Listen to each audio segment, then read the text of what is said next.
सभी दर्शक साथियों का हार्दिक अभिनंदन। स्वास्थ्य अधिक खराब होने के कारण आपके बीच संवाद की प्रस्तुति नहीं कर सका।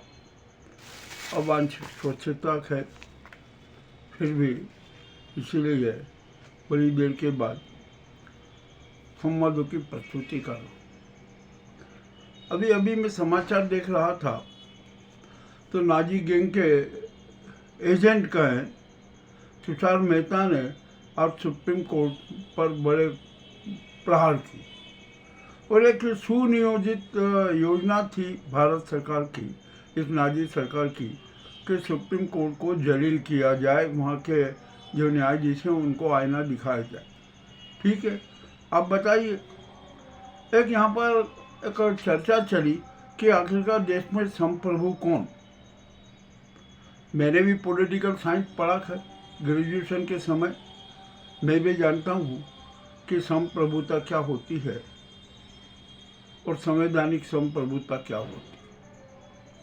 चलिए आइए बात करते हैं। देश में 147 करोड़ जनता संप्रभु है, वो मुल्क की मालिक है, उसकी इच्छा के अनुसार ही राष्ट्र का संचालन होना चाहिए और जो उसकी एक लिपिबद्ध जो व्याख्या है ना वो संविधान में है। तो जनता संप्रभु तो है ही और संविधान उसकी रक्षक है। ये संसद है, ये भी 147 करोड़ जनता की रक्षक है। ये कार्यपालिका है, ये भी 147 करोड़ जनता की रक्षक है। और सब काम होना चाहिए ना, अच्छे ढंग से होना चाहिए, जनहित में होना चाहिए और सारे काम समय सीमा में होना चाहिए, ये भी सुनिश्चित है। चाहे राष्ट्रपति हो, राज्यपाल हो, प्रधानमंत्री हो, न्यायाधीश हो, सबका काम है ना एक समय सीमा में होना चाहिए, किंतु ऐसा नहीं होता। तो ये बात जनता की संप्रभुता के खिलाफ जाती है। और यदि न्यायपालिका सबको समय सीमा में बांध देती है ना, तो ये कौन सा विरोध हो गया, कौन सा गलत काम हो गया, कौन सा अन्याय हो गया। नहीं, सबको समय सीमा में बंधे रहना चाहिए और बंधे रहना पड़ेगा। चाहे सुप्रीम कोर्ट भी हो, सुप्रीम कोर्ट के न्यायाधीशों को भी एक निर्णय देने की सीमा में बांधना पड़ेगा, ये भी जरूरी है। इसका मतलब सुप्रीम कोर्ट संरक्षक है, ये बात ये विधान की संरक्षक है, इसमें कोई शंका नहीं, किंतु वो अपने ऊपर भी यह नियम लागू कर ले, ये भी बहुत ज़रूरी है। ठीक है, अब ये हम इसमें ज़्यादा विवाद में न जाते हुए सिर्फ इतना कह सकते हैं कि सबको समय सीमा में रहकर काम करना चाहिए और सबके लिए निर्धारित होना चाहिए, समय में सब काम करें। यदि समय पर काम नहीं हुआ ना तो इसका दुष्परिणाम भी आता।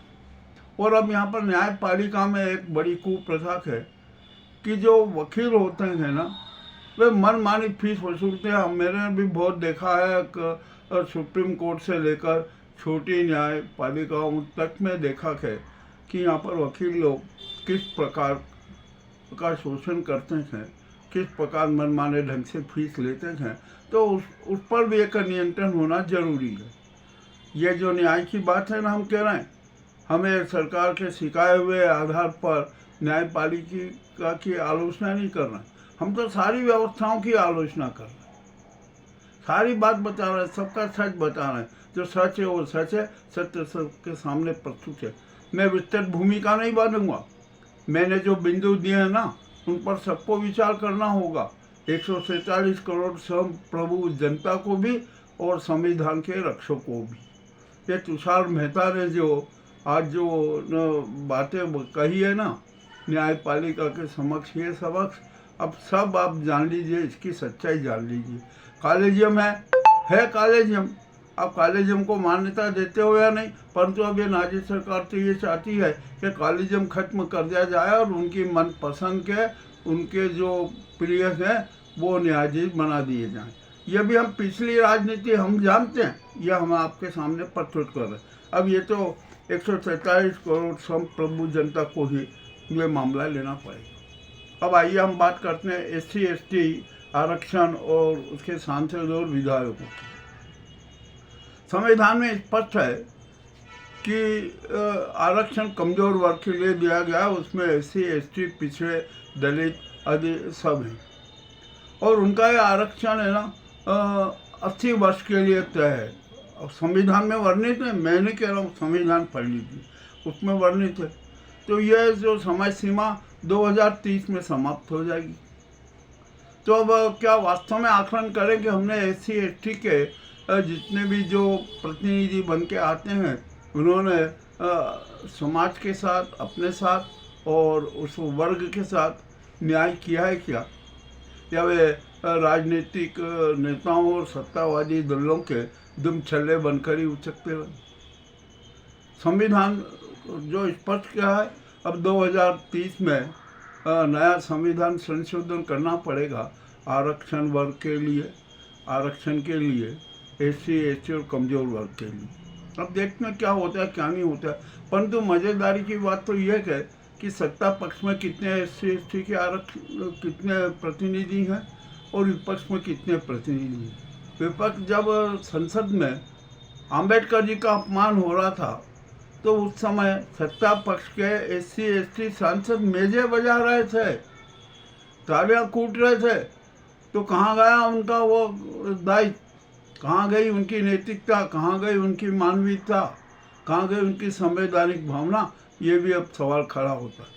और अब उपराष्ट्रपति का चुनाव आ रहा है ना, इस समय में भी एससी एसटी के सांसद बड़ा रोल कर सकते हैं कि जिस संसद में बाबा अंबेडकर जी का अपमान हुआ हो, वे उसके साथ कैसे रह सकते हैं? नहीं रहना चाहिए। नैतिकता भी ये कहती है कि नहीं रहना चाहिए। अब तो उन्हें या तो पार्टी से त्यागपत्र देना चाहिए, सांसदी से त्यागपत्र दे देना चाहिए, या विपक्ष के साथ मिलकर देश में एक नई संवैधानिक व्यवस्था लागू करना चाहिए। ये मुद्दा बड़ा अहम है। मैं भविष्य का संकेत बता रहा हूँ। ये कोई ये नहीं कर सकता, मैं कोई विद्वान नहीं हूँ, संविधान का कोई बड़ा भारी समीक्षक नहीं हूँ। ये तो जो आम बात है ना, वो मैं कह रहा हूँ। और जो हुआ है, हमने देखा है यहाँ पर संसद में कि सत्ता पक्ष के एससी एसटी शायद अम्बेडकर के अपमान पर भी हंस रहे थे, टेबलें कूट रहे थे, तालियां बजा रहे थे। ये किसी से छिपा नहीं है। अब सारा मामला है ना, बड़ा रोचक और उजागर हो गया है। ये हमने आपके सामने प्रस्तुत किया है। अब यहाँ पर आज शनिचरी अमावस्या थी और सरोवर में स्नान हुए। न्याय देवता शनिदेव का बहुत स्मरण किया गया और करना भी चाहिए। और शनिदेव है ना, वो न्याय प्रिय, वो किसी को नहीं छोड़ते हैं। वो कर्मों के आधार पर दंड निर्धारित करते हैं। जिसका जैसा कर्म होगा ना, उसको वैसा ही दंड देते हैं। तो हम पूरे देश ने न्याय के देवता शनिदेव का स्मरण किया और उन्हें अपनी श्रद्धा सुमन अर्पित की। कहीं पर सरोवर में स्नान हुए, ये हुए, सब हुए। अब आ जाइए, हम आते हैं बाद में। ये जो नाजी सरकार है ना, जो गुजराती गैंग की सरकार, ये इतनी अहंकारी है कि अपने सत्ता के महल के लिए न्यायपालिका, कार्यपालिका और समाजपालिका, विधान, संविधान, मानवीय मूल्यों और सनातन धर्म तक की हत्या क्रूर हत्या कर रही है। इतनी हत्या कर रही है कि हद से ज़्यादा। और वो उनके शवों पर अपने महल बनाना चाहते। समाजपालिका की स्थिति आप देख चुके हैं, क्या है क्या नहीं है।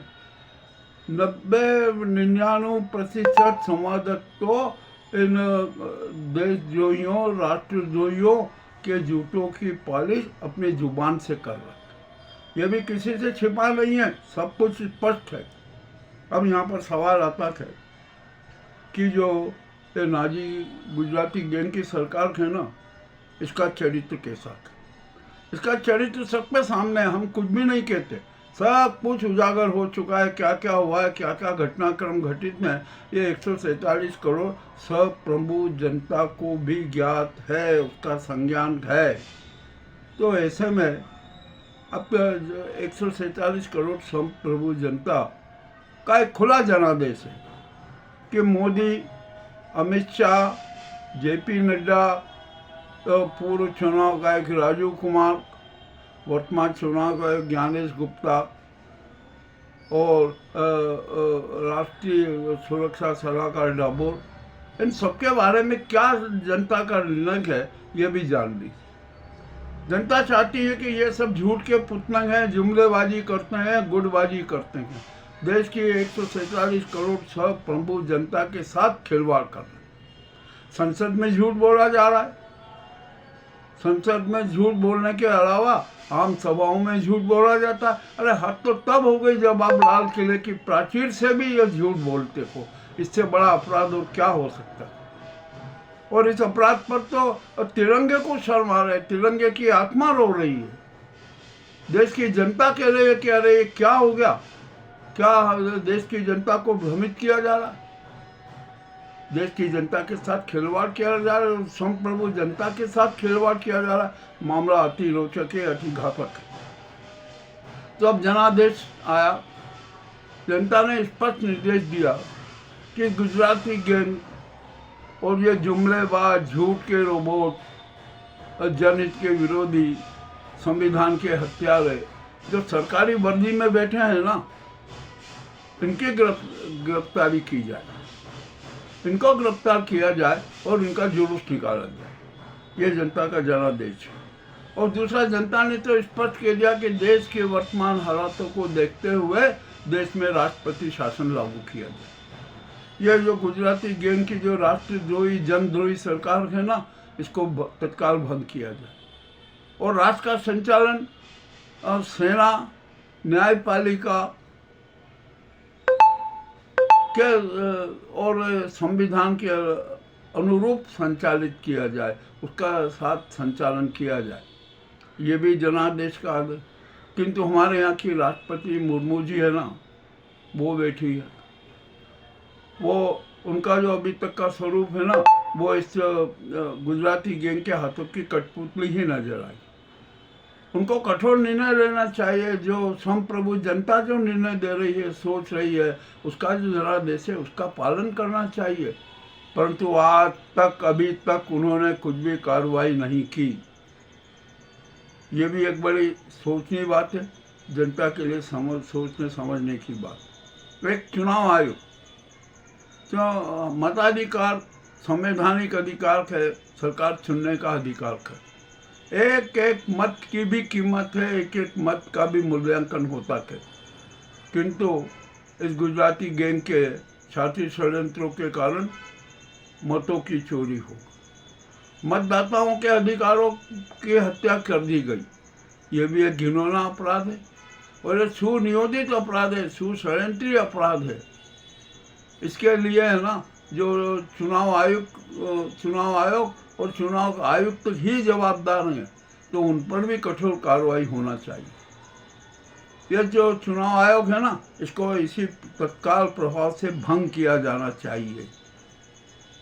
और जिन चुनाव आयुक्तों ने मताधिकार की चोरी की है, मतों की चोरी की है, अनेक घिनौने कृत्य किए हैं, उनको तत्काल गिरफ्तार किया जाना चाहिए। उनको ही नहीं, और वह कोई ये चुनाव आयुक्त तो ये है ना, ये कोई अपने आप में सुपर नहीं है। इनको भी संरक्षण मिला हुआ है गुजराती गैंग का। उनके इशारों पर नंगे नाच रहे हैं, जनता के अधिकार की, जनतंत्र की, प्रजातंत्र की हत्या कर रहे हैं। तो उन्हें भी गिरफ्तार किया जाना चाहिए। और गिरफ्तार ऐसे नहीं करना चाहिए, गिरफ्तार करो, इनको हथकड़ियाँ डालो, इनका रिमांड लो, और रिमांड के बाद ये इनको हेलीकॉप्टर बनाओ, या सारे अपने अपराध स्वीकार कर लेंगे। और अपराध इनकी स्वीकृति के बाद इनको हथकड़ियाँ डालकर पूरे देश में घुमाया जाए, ताकि इनके सारे कार्य कारण हो जाए, जनता इन पर थूके, जनता इनको धिक्कारे। परंतु ये इतने बेशर्म हैं कि इन पर कोई असर भी नहीं होगा, ये भी हम जानते। आज एक केरल के भाजपा के उपाध्यक्ष, उन्होंने तो स्पष्ट स्वीकार लिया कि हाँ, हम मत चोरी की करते हैं, मत चोरी कर रहे हैं। और कश्मीर के और अन्य प्रदेशों के करीबन हजारों वोटरों को लाकर हमने केरल में उनके नाम जोड़ेंगे। इसको हराने के लिए, अपनी जीत के लिए नाम जोड़ेंगे। ये स्वीकृति भी कम नहीं होती है। ये चुनाव आयोग के लिए सबसे बड़ा घातक शस्त्र है कि अब तो जो राहुल गांधी ने आरोप लगाया ना कि अरे वो चोर कुर्सी छोड़, ये सत्य नजर आ। और मुझे तो आश्चर्य होता है इस गुजराती गैंग की आईटी सेल पर कि वो किस प्रकार के घिनौने और झूठ का परोसती है जनता के बीच में, और सिर्फ एक आदमी को डैमेज करने के लिए, राहुल गांधी को। अरे क्या है, राहुल गांधी एक ही है क्या? आपके यहाँ पर कितने कितने कांड हुए हैं, उनका कुछ नहीं। ये मोदी जी जो अमेरिकी परस्त हैं, उनके बारे में आप कुछ भी नहीं बोल रहे हैं। क्यों नहीं बोल रहे हैं? अब आइए, ये भी सब बड़े बातें हैं। आप ये कहेंगे कि अरे आप आलोचना कर रहे हैं। नहीं, अभी हमारे मोहन भागवत जी हैं, इन्होंने गुजराती गैंग के खिलाफ एक आंदोलन खड़ा किया, बहुत अच्छा किया। वे चाहते थे ऐसा ही हो, क्योंकि इस देश में जो स्वस्थ चरित्र वाले लोग ही राष्ट्र का संचालन करें, ये उनका लक्ष्य था। और वो भी एक समय सीमा होना चाहिए। हमने देखा है यहाँ पर कि ये गुजराती गैंग है ना, इतनी अहंकारी है, इतनी अहंकारी गैंग है कि जिसकी कोई सीमा नहीं। और उस अहंकार ने इनका विवेक तक समाप्त कर दिया, इनकी आत्मा तक प्रदूषित हो गई है। इन्हें सिर्फ सत्ता सत्ता सत्ता ही चाहिए, इसके अलावा और कुछ भी नहीं चाहिए। ये मामला अति रोचक है, घातक है। इसकी सज़ा उन्हें मिलना चाहिए और मिलेगी, इसमें कोई शंका नहीं। अब 147 संप्रभु जनता स्पष्ट कह रही है कि इनको सत्ता पर बने रहने का अधिकार नहीं है, राष्ट्र संचालन करने का अधिकार नहीं है। आखिरकार क्या होगा इस देश का?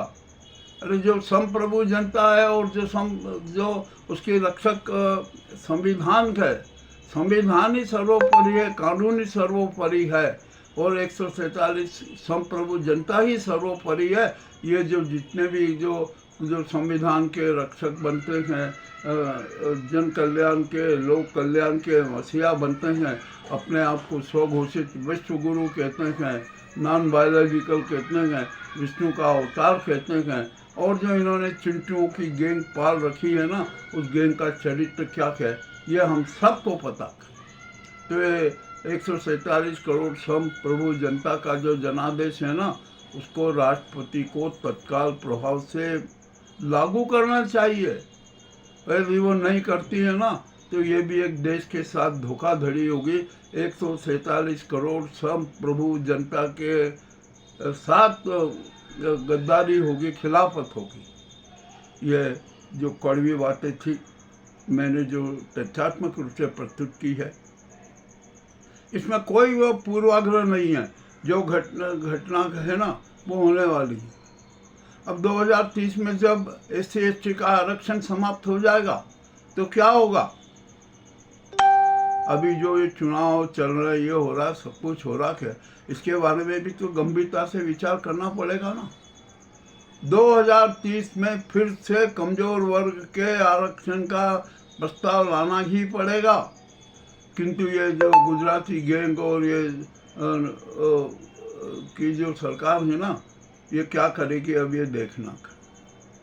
और बाबा अम्बेडकर जी ने साहब का, और हम यहाँ पर एक बात और कहना चाहते कि जब 80 साल में हम कमजोर वर्ग को ऊपर नहीं उठा सके, तो भविष्य में क्या उठाएंगे? आपसे क्या उम्मीद कर सकते? देश की अर्थव्यवस्था को समाप्त कर दिया आपने। आज महंगाई से 90% जनता त्रस्त है। आप 85 करोड़ को खाद्यान्न देने की बात करते हो। क्या ये जनता भिखारी है? संप्रभु जनता आपकी भिखारी है? आप कितना माल उड़ा रहे हो, कितने सुखमय जीवन व्यतीत करो, जरा अपने आप को देखिए। उसके बाद में फिर बात कीजिए क्या होगा। अब 2 SC/ST के सांसद उपराष्ट्रपति चुनाव में इस नाजी सरकार के प्रत्याशी को अपना मत नहीं देगी, बागी करेगी। और हो सकता है, और उनको तो ऐसा करना चाहिए कि सत्ता पक्ष में SC/ST के जितने भी सांसद हैं ना, वे सब सामूहिक रूप से त्यागपत्र दे दें। ये भी ऐसा होना चाहिए, परंतु ऐसा होगा नहीं, क्योंकि सब तो अपने अपने स्वार्थ में लिप्त हैं। सब अपने आप को धन कुबेर बनाना चाह रहे हैं, तो ऐसी स्थिति में इस चीज़ की भी कल्पना नहीं की जा सकती। ये जो बड़े बड़ी जो समस्याएं हैं ना देश के सामने, वो हमने प्रस्तुत की है। आपको कैसी लगी हमें अवश्य बताएं। मैं ये नहीं कहूँगा